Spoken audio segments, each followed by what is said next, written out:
പ്രിയമുള്ളവരെ, ഏവർക്കും സ്കൂളിംഗ് വ്ലോഗിന്റെ പുതിയൊരു വീഡിയോയിലേക്ക് സ്വാഗതം. +2 കഴിഞ്ഞാൽ അധിക പേരും ചിന്തിക്കുന്ന ഒരു കാര്യമാണ് പെട്ടെന്ന് നല്ലൊരു കോഴ്സ് കംപ്ലീറ്റ് ചെയ്ത് വേഗം ജോലി നേടിയെടുത്ത് ലൈഫ് ഒന്ന് സെറ്റിലാക്കുക എന്നുള്ളത്.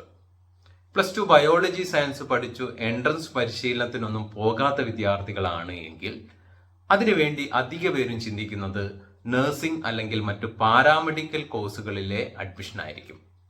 നഴ്സിംഗ് അല്ലെങ്കിൽ പാരാമെഡിക്കൽ കോഴ്സുകൾ ചെയ്താൽ പെട്ടെന്ന് ജോലി ലഭിക്കുമോ? അതിൽ തന്നെ ഏറ്റവും കൂടുതൽ ജോലി സാധ്യതയുള്ള 4 കോഴ്സുകൾ ഏതാണ് എന്നുള്ളതാണ് ഈ ഒരു ചെറിയ വീഡിയോ വഴി വിശദീകരിക്കപ്പെടുന്നത്. നിലവിൽ +2 സ്കോറിന്റെ അടിസ്ഥാനത്തിൽ LBS സെന്റർ എന്ന വെബ്സൈറ്റ് വഴിയാണ് ഈ ഒരു സ്ക്രീനിൽ കാണുന്ന 13 കോഴ്സുകളിലേക്കുള്ള അപ്ലിക്കേഷനും അഡ്മിഷനും. ഈ വർഷവും അങ്ങനെ തന്നെ ആകാനാണ് കൂടുതൽ സാധ്യത. നഴ്സിംഗിന് എൻട്രൻസ് നടത്താനുള്ള സാധ്യത കുറവാണ് എന്നാണ് ഏറ്റവും ഒടുവിൽ അറിയാൻ വേണ്ടി സാധിച്ചത്. പൊതുവെ എല്ലാവരുടെയും ലക്ഷ്യം ഒരു ജോലിയാണ്. ഈ കോഴ്സുകൾ കഴിയുന്നവർക്ക് ജോലി ലഭിക്കണം എന്നൊരു നിർബന്ധ ബുദ്ധി ഉള്ളത് കൊണ്ടാണ് സീറ്റുകളുടെ എണ്ണം വെറുതെ വർദ്ധിപ്പിക്കാത്തത്. നമ്മുടെ സമൂഹത്തിന് എത്രത്തോളം നഴ്സിംഗ് അതുപോലെ പാരാമെഡിക്കൽ കോഴ്സുകൾ പഠിച്ചവരെ ജോലിക്കായിട്ട് ആവശ്യമുണ്ട് എന്ന കാര്യം അറിയാൻ വേണ്ടി സർക്കാർ തലത്തിൽ കേരള ഹെൽത്ത് യൂണിവേഴ്സിറ്റി ചില പഠനമൊക്കെ ഇടയ്ക്കിടയ്ക്ക് നടത്താറുണ്ട്. അതിനനുസരിച്ചാണ് സീറ്റുകളിൽ വർധനവ് വരുത്തുന്നത്.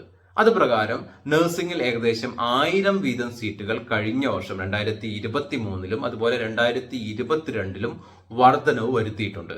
കൂടെ കഴിഞ്ഞ വർഷം 5 പുതിയ ഗവൺമെന്റ് നഴ്സിംഗ് കോളേജുകളും ആരംഭിച്ചിട്ടുണ്ട്. കൂടാതെ കഴിഞ്ഞ വർഷം 3 പുതിയ പാരാമെഡിക്കൽ കോഴ്സുകളും LBS സെന്റർ വെബ്സൈറ്റ് വഴി അഡ്മിഷൻ ആരംഭിച്ചിട്ടുണ്ട്. ചുരുക്കി പറയുകയാണ് എങ്കിൽ LBS സെന്റർ വെബ്സൈറ്റ് വഴി നിങ്ങൾ ഏത് കോഴ്സ് കഴിഞ്ഞാലും നിങ്ങൾക്ക് പ്രൈവറ്റ് സെക്ടറിലെങ്കിലും ഒരു ജോലി ലഭിക്കും എന്നുള്ള കാര്യം ഏറെക്കുറെ ഉറപ്പാണ്. അതുകൊണ്ടാണ് ഈ കോഴ്സുകൾക്ക് ഇത്ര വലിയ ഡിമാൻഡും വലിയ തുക മുടക്കി പ്രൈവറ്റ് സെൽഫ് ഫിനാൻസ് കോളേജുകളിൽ പോലും വിദ്യാർത്ഥികളെ പഠിപ്പിക്കാൻ രക്ഷിതാക്കൾ തയ്യാറാകുന്നതും. കൂടാതെ ഈ കോഴ്സുകൾ കഴിയുന്നവർക്ക് വിദേശ രാജ്യങ്ങളിൽ വലിയ ജോലി സാധ്യത ഉണ്ട് എന്നുള്ളത് നമ്മൾ ചേർത്ത് വായിക്കേണ്ട ഒന്നാണ്.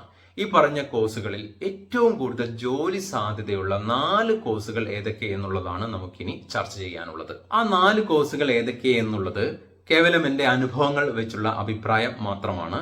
ഞാൻ പറയുന്ന കോഴ്സുകൾ തന്നെ നിങ്ങൾ സെലക്ട് ചെയ്യണമെന്ന് ഞാൻ പറയില്ല. കാരണം ഓരോ വിദ്യാർത്ഥിയും വ്യത്യസ്തമാണ്. വ്യത്യസ്ത കഴിവുകളും താല്പര്യവും ഉണ്ടാവും.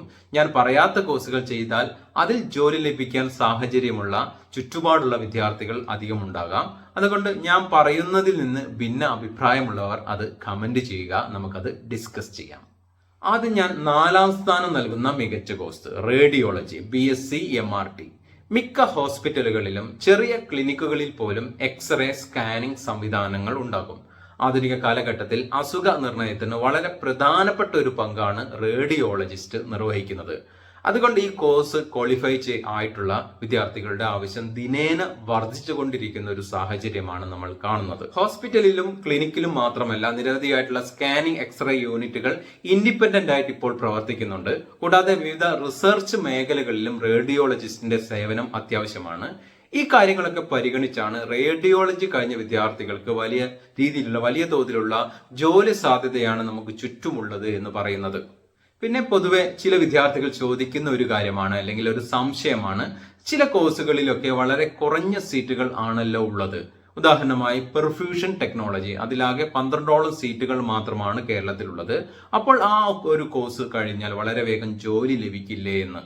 എന്നാൽ അത്തരം കോഴ്സുകൾ കഴിഞ്ഞവരെ സാധാരണ ലാബുകളിലേക്കും ഹോസ്പിറ്റലിലേക്കും ആവശ്യം വരില്ല.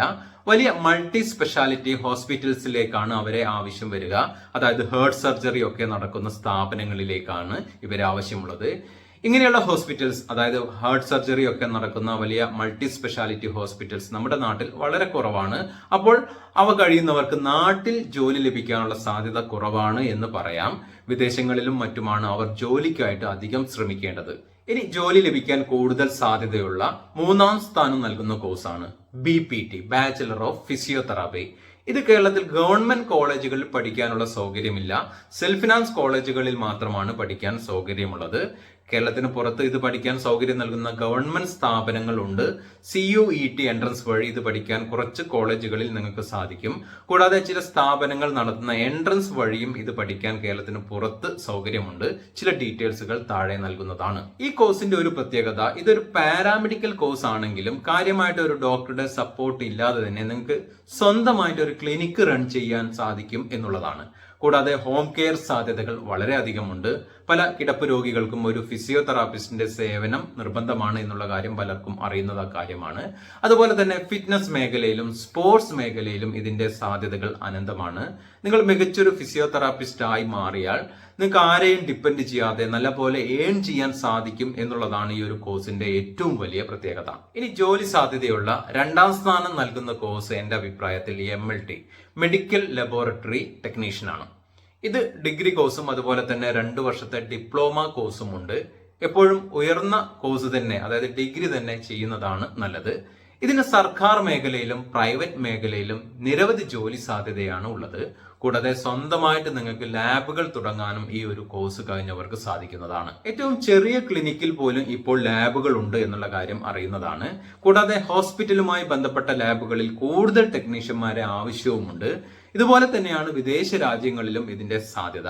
ഇത് കഴിഞ്ഞാൽ കൂടുതൽ ദൂരമൊന്നും സഞ്ചരിക്കാതെ നമ്മുടെ നാട്ടിൽ തന്നെ ഒരു ജോലി ലഭിക്കും എന്നുള്ളതും ഇതിന്റെ ഒരു പ്രത്യേകതയാണ്. കൂടാതെ വിദേശ രാജ്യങ്ങളിൽ ലക്ഷങ്ങൾ സാലറി ലഭിക്കുന്ന ഒരു യോഗ്യതയാണ് ഇത്. ഇനി 1ാം സ്ഥാനം നൽകുന്ന കോഴ്സ് ഏതെന്ന് നോക്കാം. അത് മറ്റൊന്നുമല്ല, BSc നഴ്സിംഗ് തന്നെയാണ്. ഈ ഒരു കാരണം കൊണ്ടാണ് ഏറ്റവും കൂടുതൽ വിദ്യാർത്ഥികൾ ഈ ഒരു കോഴ്സിന് അഡ്മിഷൻ എടുക്കാൻ വേണ്ടി ശ്രമിക്കുന്നത്. ഏതൊരു ഹോസ്പിറ്റൽ നമ്മൾ പരിഗണിച്ചാലും അവിടെ ഏറ്റവും കൂടുതൽ പേർ ജോലി ചെയ്യുന്ന ഹെൽത്ത് സെക്ടർ നഴ്സിംഗ് തന്നെയായിരിക്കും. നഴ്സുമാരുടെ എണ്ണം കുറയ്ക്കുക സാധ്യമല്ല. ഇങ്ങനെയൊരു സാധ്യത ഉള്ളത് കൊണ്ടാണ് LBSന്റെ ആപ്ലിക്കേഷനിൽ ഏറ്റവും കൂടുതൽ സീറ്റ് BSc നഴ്സിംഗിന് നൽകിയിരിക്കുന്നത്. ഏകദേശം 10,000-ഓളം സീറ്റുകൾ BSc നഴ്സിംഗിനുണ്ട്. നഴ്സിംഗിന് ഏറ്റവും കൂടുതൽ ഏർണിങ്സ് ലഭിക്കുക വിദേശ രാജ്യങ്ങളിൽ ജോലി ചെയ്യുമ്പോഴാണ്. പലപ്പോഴും തുടക്കത്തിൽ തന്നെ ഒരു ആവറേജ് 2 ലക്ഷത്തോളം രൂപ പല രാജ്യങ്ങളിൽ നഴ്സുമാർക്ക് സാലറി ആയിട്ട് ലഭിക്കുന്നുണ്ട്. വളരെ വേഗം ജോലി ലഭിക്കും എന്നൊരു കാരണം കൊണ്ടാണ് ഒരുപാട് പേർ ഈ ഒരു കോഴ്സിന് വേണ്ടി ആഗ്രഹിക്കുന്നതും അഡ്മിഷൻ എടുക്കുന്നതും. ഒരാൾ MBBS കഴിഞ്ഞാൽ ആ യോഗ്യത മാത്രം വെച്ചുകൊണ്ട് നമ്മുടെ നാട്ടിൽ ഇപ്പോൾ ജോലി ചെയ്യുക എന്നുള്ളത് വളരെ പ്രയാസമുള്ള ഒരു സാഹചര്യമാണ്. തുടർന്നും അവർ വർഷങ്ങളോളം പഠിച്ചുകൊണ്ടിരിക്കണം.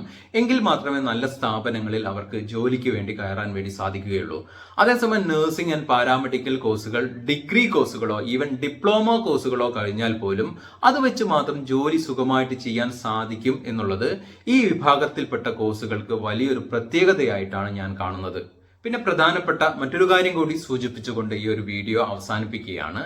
നമ്മുടെ നാട്ടിൽ അംഗീകാരമില്ലാത്ത ഒരുപാട് പാരാമെഡിക്കൽ കോഴ്സുകൾ, കള്ളനാണയങ്ങൾ പല പ്രൈവറ്റ് സ്ഥാപനങ്ങളിലും ഉണ്ട്. കുറഞ്ഞ ഫീസിലും കുറഞ്ഞ കാലയളവിലുമൊക്കെ നിങ്ങൾക്കത് പഠിക്കാൻ വേണ്ടി സാധിക്കും. പല സർക്കാർ ജോലികൾക്കും അതുപോലെ തന്നെ വിദേശ ജോലികൾക്കും ആ സർട്ടിഫിക്കറ്റുകൾ ഉപകരിക്കില്ല. നിങ്ങളുടെ വിലപ്പെട്ട സമയവും പണയവും നഷ്ടപ്പെടുത്തരുത്. കാര്യങ്ങൾ അറിഞ്ഞു മാത്രമേ കോഴ്സുകളിൽ നിങ്ങൾ ജോയിൻ ചെയ്യാൻ പാടുള്ളൂ. അതുമായി ബന്ധപ്പെട്ട ഒരു വീഡിയോ ചെയ്യണമെന്ന് ഉദ്ദേശിക്കുന്നുണ്ട്.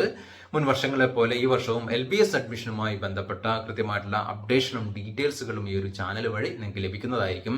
ചാനൽ വീഡിയോസ് നിങ്ങൾക്ക് ഉപകരിക്കുന്നുണ്ട് എങ്കിൽ ഒന്ന് സപ്പോർട്ട് ചെയ്യണമെന്ന് അഭ്യർത്ഥിച്ചുകൊണ്ട് നിർത്തുന്നു. ഇവർക്കും നന്ദി, നമസ്കാരം.